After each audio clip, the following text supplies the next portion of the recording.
Hello नमस्कार दोस्तों, Harshali academy channel में एक बार फिर आपका हार्दिक स्वागत है। आज के हमारे इस वीडियो में हम 1 मई के महत्वपूर्ण करंट अफेयर्स के बारे में चर्चा करेंगे। इस वीडियो में हमने करंट अफेयर्स के साथ-साथ कुछ स्टैटिक जीके के प्रश्न भी इंक्लूड किए हुए हैं, ताकि आपकी स्टैटिक जीके की तैयारी भी और अच्छे से हो सके। तो आइए दोस्तों, शुरू करते हैं। हमारा जो पहला प्रश्न है, उसमें आज है कि हाल ही में खबरों में रहा K2-18B क्या है? What is K2-18B recently seen is in news? तो अभी कुछ समय पहले ही की ये खबर है। ये जो K2-18B है, ये एक एक्सोप्लैनेट है जो अभी हाल ही में देखा गया है और उस पे जीवन की संभावना व्यक्त की गई है। तो इसके बारे में और डिटेल में जानते हैं ये क्या है। अब देखिए, एन एक्सोप्लैनेट और extra solar planet is a planet outside the solar system. ये ऐसे ग्रह होते हैं जो हमारे सौर मंडल के बाहर होते हैं, इन्हें बहिर्ग्रह भी कहा जाता है। तो ये एक एक्सोप्लैनेट है K2-18b। K2-18b is an exoplanet orbiting M type star K2-18। तो ये जो K2-18b है, ये किस तारे की परिक्रमा कर रहा है? वो K2-18 की कर रहा है। जैसे हमारे सोलर सिस्टम का तारा कौन है? वो है हमारा सूर्य। इसमें जितने भी ग्रह है हमारी पृथ्वी सहित, वो सूर्य की परिक्रमा करते हैं। तो ये K2-18 भी जिस तारे की परिक्रमा कर रहा है, उसका नाम K2-18 है। और ये कितनी दूर है? यह 124 लाइट ईयर्स दूर है हमारी पृथ्वी से। 124 light years away from the earth. एक लाइट ईयर कितना होता है? एक लाइट ईयर मतलब वह दूरी जो सूर्य का प्रकाश है, एक साल में तय करता है। और सूर्य के प्रकाश की गति क्या होती है?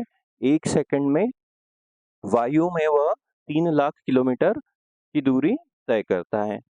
सो ये जो K2-18b है, 124 लाइट ईयर्स अवे है हमारी अर्थ से।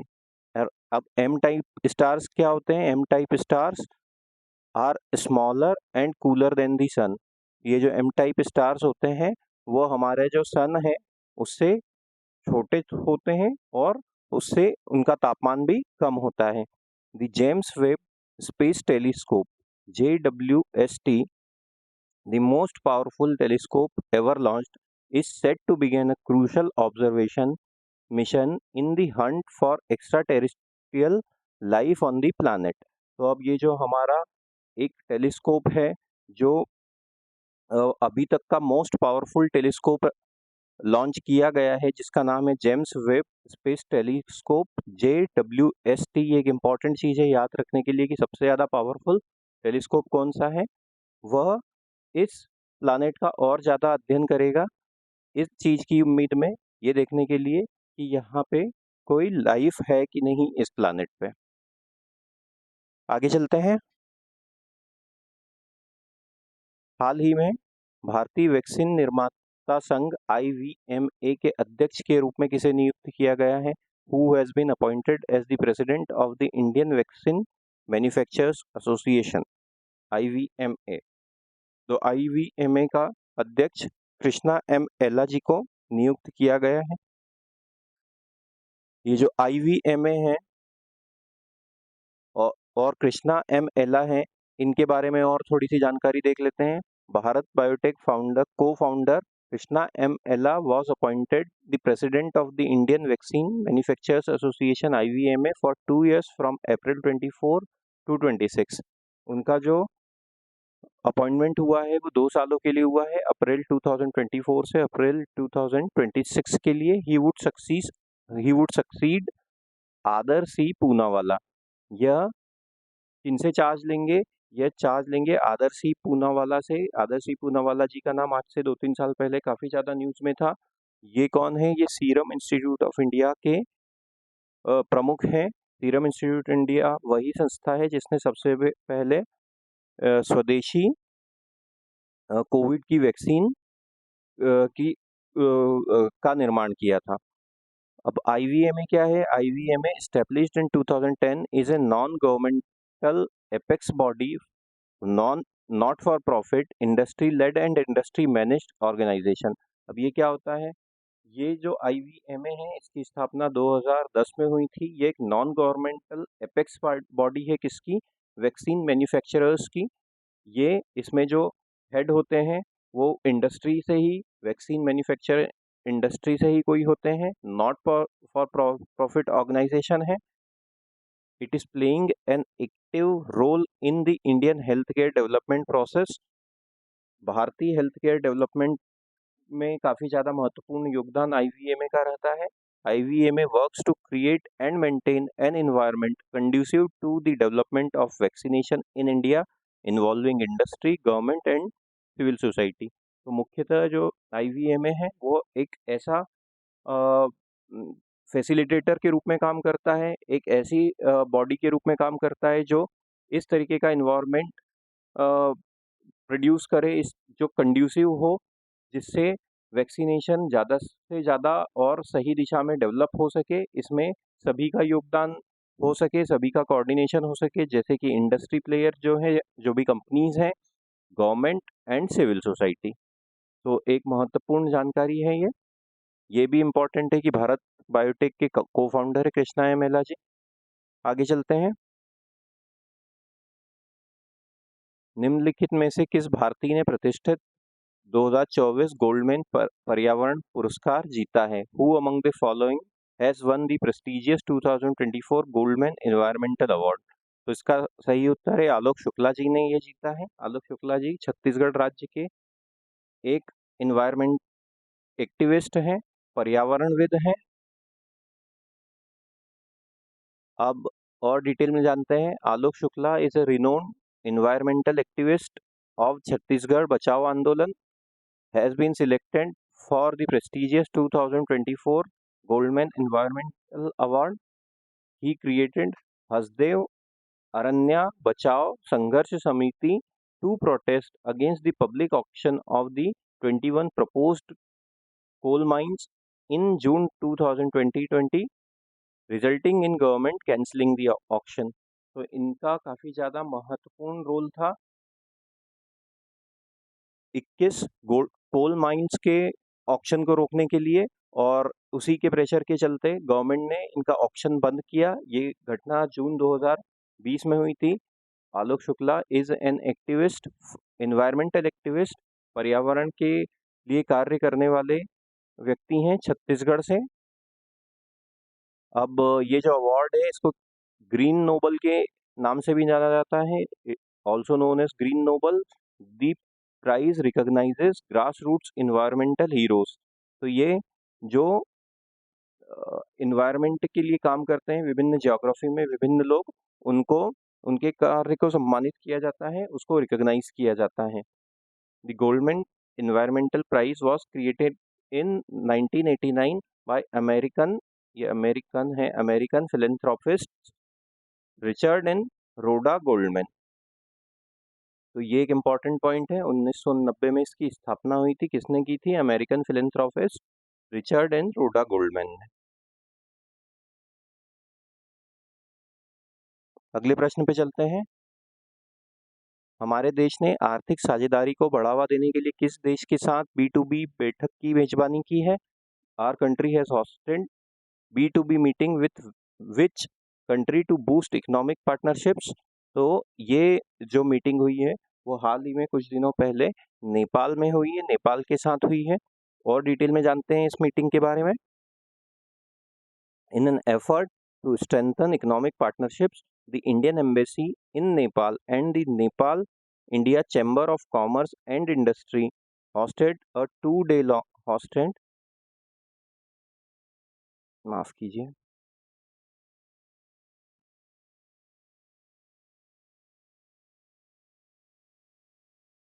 hosted a 2-day long business to business meeting which witnessed the signing of MOUs।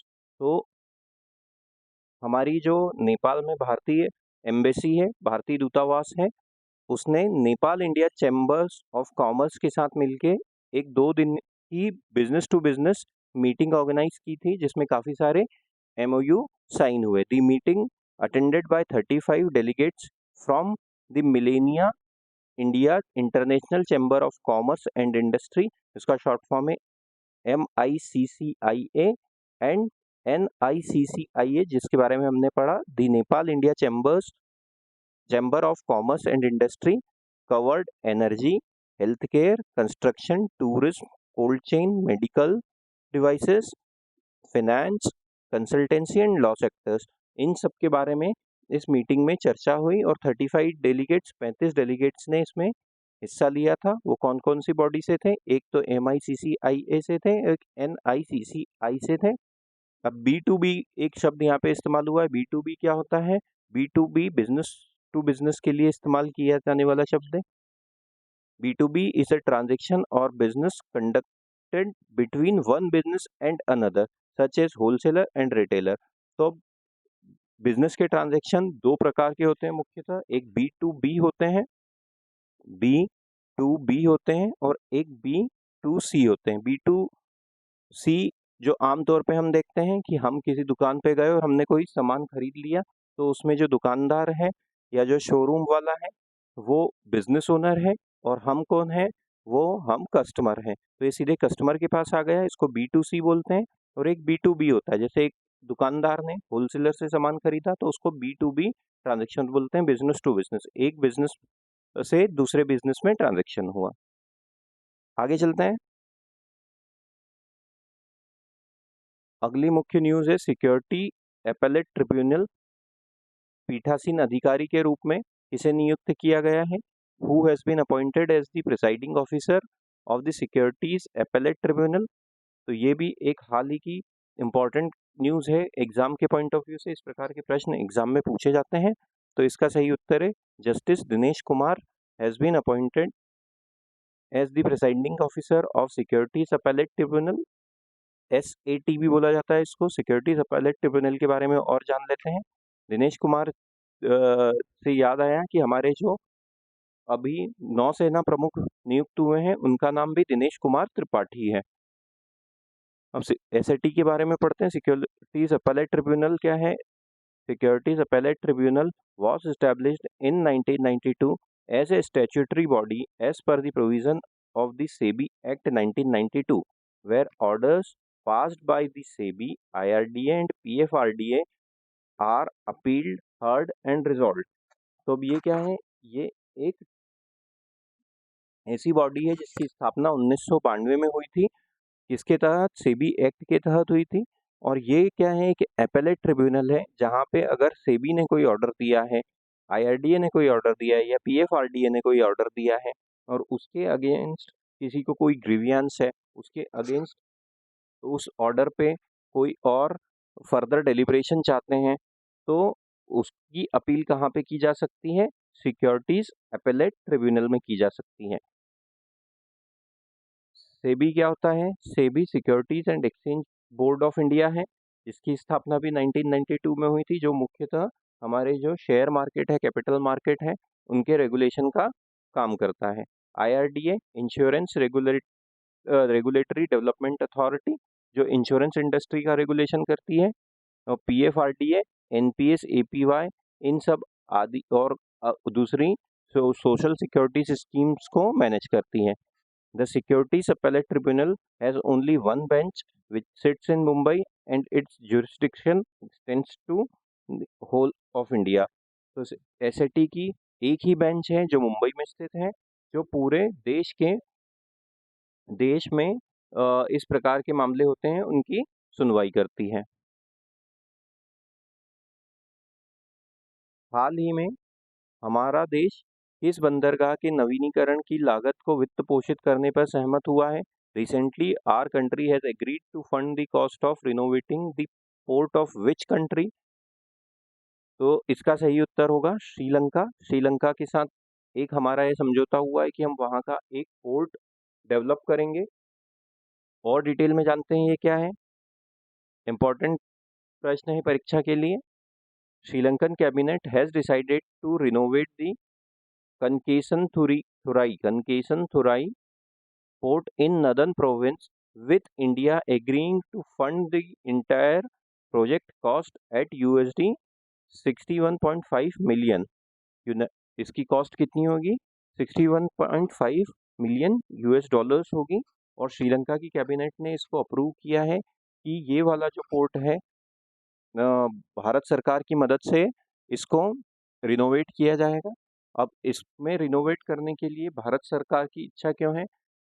ऐसा इसलिए कि ये जो पोर्ट है उसके डेवलप हो जाने के बाद तमिलनाडु में जो नागापट्टनम है, नागापट्टिनम है, उससे इस पोर्ट की दूरी काफ़ी कम हो जाएगी। कितनी हो जाएगी? वो हो जाएगी 111 किलोमीटर या 60 नॉटिकल माइल्स। और ये जो दूरी है 3.5 आवर्स में कंप्लीट की जा सकेगी और रिड्यूस करेगी ट्रेवल टाइम को। तो तमिलनाडु से यहाँ तक जाना अब पहले से कम समय लेगा, जो भारत के लिए स्ट्रेटेजिक इम्पोर्टेंस का होगा। इसीलिए भारत सरकार ने भी इसके लिए रजामंदी दी है। आगे चलते हैं। एक और इम्पोर्टेंट न्यूज़, विश्व के सबसे बड़े हवाई अड्डा टर्मिनल, एयरपोर्ट टर्मिनल का निर्माण किस देश में शुरू हुआ है? तो इसका सही उत्तर होगा यूएई में शुरू हुआ है। यूएई की दुबई सिटी में यह निर्माण शुरू हुआ है। और डिटेल में पढ़ते हैं इसके बारे में। Construction has begun on a new terminal at दुबई's Al Maktoum international airport which will become the world's largest terminal with capacity to accommodate 150 million passengers annually। तो अब इसका कंस्ट्रक्शन शुरू हो गया है दुबई के अल मक्तौम एयरपोर्ट में, जो आने वाले कुछ समय में कंप्लीट हो जाएगा। और ये जब निर्मित हो जाएगा तो ये विश्व का सबसे बड़ा एयरपोर्ट टर्मिनल होगा, जिसकी कैपेसिटी होगी 150 मिलियन पैसेंजर्स को प्रति वर्ष अकोमोडेट करने की। तो ये विश्व का सबसे बड़ा टर्मिनल बनने जा रहा है, एयरपोर्ट टर्मिनल बनने जा रहा है दोस्तों। इट विल हैव 400 गेट्स, इसमें 400 गेट होंगे and 5 parallel runways and is estimated to cost USD 35 billion. 35 billion US dollar की इसकी कॉस्ट लगभग होने वाली है। 400 गेट रहेंगे, इसमें 5 पैरेलल रनवे रहेंगे। यूएई में ये दुबई में बनने वाला है।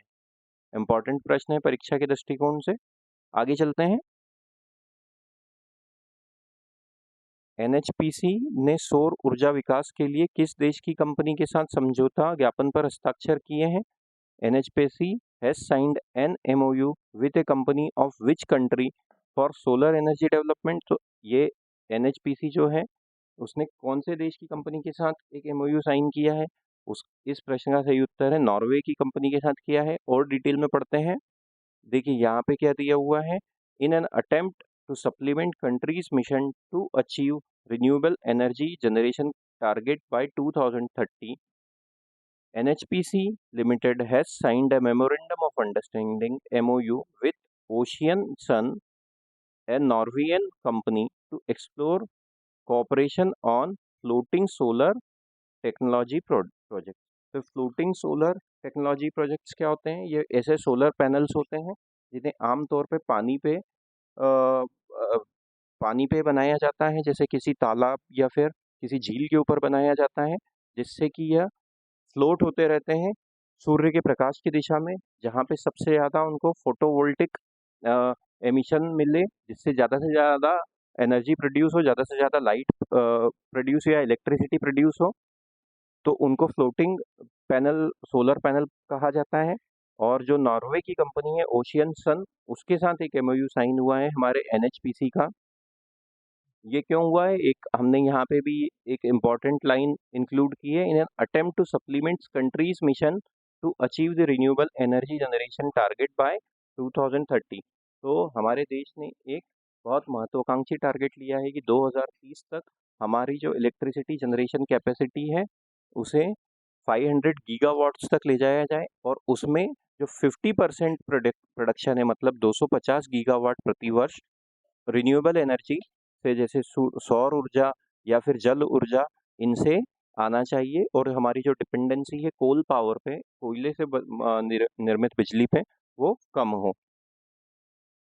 NHPC के बारे में पढ़ लेते हैं। National hydro electric power corporation, NHPC का फुल फॉर्म क्या है? National hydro electric power corporation limited is an Indian public sector hydro power company. ये हाइड्रो पावर कंपनी है that was incorporated in 1975 to plan, promote and organize an integrated and efficient development of hydroelectric power. इसको 1975 में स्थापित किया गया था किस उद्देश्य के साथ कि हाइड्रो इलेक्ट्रिक पावर या हाइड्रो इलेक्ट्रिक इलेक्ट्रिसिटी ये जनरेट करें. Recently, it has expanded to include other sources of energy like solar, geothermal, tidal and wind. तो ये अभी रिसेंटली हाइड्रो इलेक्ट्रिक के साथ साथ दूसरे क्षेत्रों में भी काम करने लगी है, जैसे सोलर एनर्जी, और उसी के लिए ये एमओयू हुआ है जियोथर्मल, टाइडल एंड विंड. आगे चलते हैं. BWF विश्व जूनियर बैडमिंटन चैंपियनशिप 2025 कहाँ आयोजित की जाएगी? Where will be the BWF world junior badminton championship 2025 organise? तो ये इसका सही उत्तर है, ये हमारे देश में ही गुवाहाटी में ऑर्गेनाइज की जाएगी 2025 में. BWF के बारे में थोड़ा सा पढ़ लेते हैं. BWF क्या होता है? दी बैडमिंटन वर्ल्ड फेडरेशन. ये एक फेडरेशन है बैडमिंटन खेल के लिए विश्व में.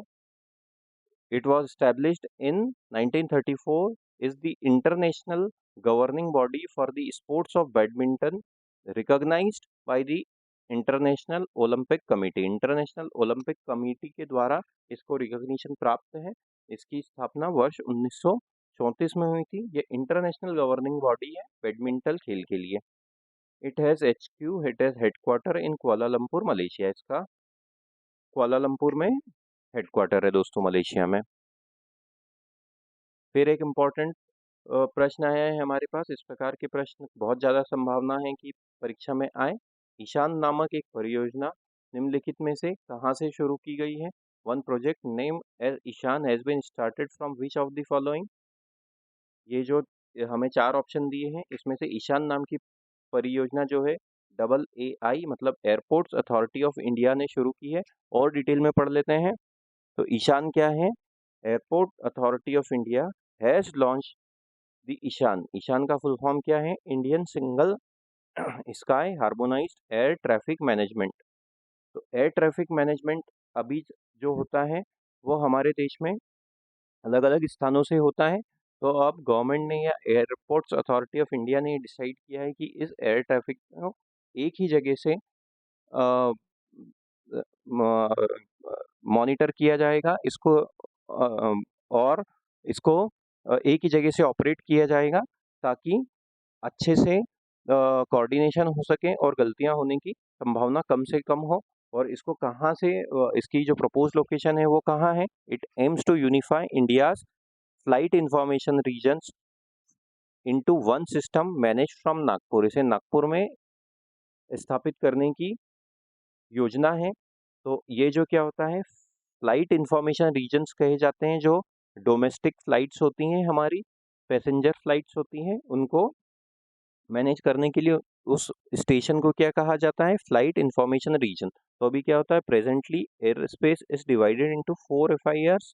4 FIR हैं, फ्लाइट इंफॉर्मेशन रीजन है हमारे देश में, और एक सब FIR है जो गुवाहाटी में है. FIRs are controlled by single authority which is responsible for providing air traffic services such as information on weather conditions, visibility, wind, runway obstacles as well as alerting services including search and rescue assistance. तो ये FIR का सब काम क्या होता है? Air traffic को manage करना, वेदर की इंफॉर्मेशन देना, विजिबिलिटी की इंफॉर्मेशन देना, रनवे को क्लियर करना. तो ये सब जो अभी 4 FIR से हो रहा है, एयरपोर्ट्स अथॉरिटी ने ये प्रपोज किया है कि पूरे देश में एक ही FIR होगा जिसको नागपुर में स्थापित किया जाएगा. तो ये अभी तक के हमारे कल के इम्पॉर्टेंट 10 करंट अफेयर थे. अब आने वाले जो 2 प्रश्न हैं, हम उन्हें जनरल नॉलेज के लिए स्टैटिक जीके के पॉइंट ऑफ व्यू से पढ़ेंगे. और ये स्टैटिक जीके के प्रश्न होंगे जो हमारे परीक्षा में पूछे जाने वाले प्रश्नों से काफ़ी ज़्यादा मेल खाते हैं, और इनकी जानकारी होना हमें हमारे ओवरऑल स्कोर को बढ़ाने के लिए काफ़ी ज़्यादा आवश्यक है. तो अब देखिए, सर्वोच्च न्यायालय के न्यायाधीशों की सेवानिवृत्ति की आयु क्या है? What is the retirement age of supreme court जजेस? तो सुप्रीम कोर्ट के जजेस की जो रिटायरमेंट एज होती है वो 65 वर्ष होती है दोस्तों। सुप्रीम कोर्ट के जो जज हैं वो 65 वर्ष की रिटायरमेंट एज होती है। अकॉर्डिंग टू आर्टिकल 124, आर्टिकल 124 के अनुसार supreme court has one chief justice with 33 other जजेस। तो सुप्रीम कोर्ट में एक चीफ जस्टिस होते हैं जिन्हें सीजेआई कहा जाता है। वर्तमान में डीवाई चंद्रचूड़ जी सीजेआई हैं हमारे देश के, और 33 दूसरे जज होते हैं सुप्रीम कोर्ट में। There is no criteria of age limit set for becoming a जज in the supreme court. Entry age के लिए कोई तय क्राइटेरिया नहीं है, लेकिन रिटायरमेंट एज कितनी है? 65 ईयर्स है। आगे चलते हैं। हाँ, इनमें से कौन सी सार्वजनिक क्षेत्र की कंपनी पहाड़ी क्षेत्रों में पर्यटकों के उपयोग के लिए हेलीकॉप्टर सेवा प्रदान करती है? Which of these public sector company provides helicopter service to tourist for use in hilly areas? तो ये कंपनी जो है वो है हमारी पवन हंस लिमिटेड, जो पहाड़ी क्षेत्रों में हेलीकॉप्टर मुहैया कराती है टूरिस्ट्स के लिए। अब ये पवन हंस क्या है? Pawan Hans is a mini Ratna category IPSU, mini Ratna category 1 PSU। एक मिनी रत्न कैटेगरी की PSU है Pawan Hans. Pawan Hans limited was incorporated on 15 October 1985 as helicopter corporation of India. शुरू में जब ये इनकॉर्पोरेट हुई थी तो इसका नाम हेलीकॉप्टर कॉर्पोरेशन ऑफ इंडिया था। वर्ष 1985 में 15 अक्टूबर के दिन इसका इनकॉर्पोरेशन हुआ था। Offshore operations connecting inaccessible areas, charter services, search and rescue work, VIP transportation, corporate and special charters, hotline washing of insulators and heli pilgrim are some of the major services of Pawan Hans. तो ये पवन हंस क्या क्या काम करती है? Inaccessible areas को connect करने का, सर्च एंड रेस्क्यू वर्क करने का, VIP लोगों के ट्रांसपोर्टेशन का, कॉर्पोरेट एंड स्पेशल चार्टर चलाने का, हेली पिलग्रिम्स वगैरह, ये सब उसकी एक्टिविटी है। उम्मीद करते हैं दोस्तों वीडियो आपको पसंद आया होगा। इस प्रकार का वीडियो अब हमारा ये प्रयास रहेगा कि हम आपके लिए रोज़ लेके आएँ, ताकि आप अपने करंट अफेयर्स के साथ अपडेटेड रहें और परीक्षा में आप अपने जनरल नॉलेज और करंट अफेयर्स की तैयारी अच्छे से कर पाएँ। इसके साथ साथ हमारे चैनल पे रीजनिंग का कंटेंट भी भरपूर मात्रा में उपलब्ध है। आप उन वीडियोज़ को भी देखिए ताकि आप अपनी रीजनिंग की तैयारी भी ठीक से कर पाएंगे दोस्तों। Thank you.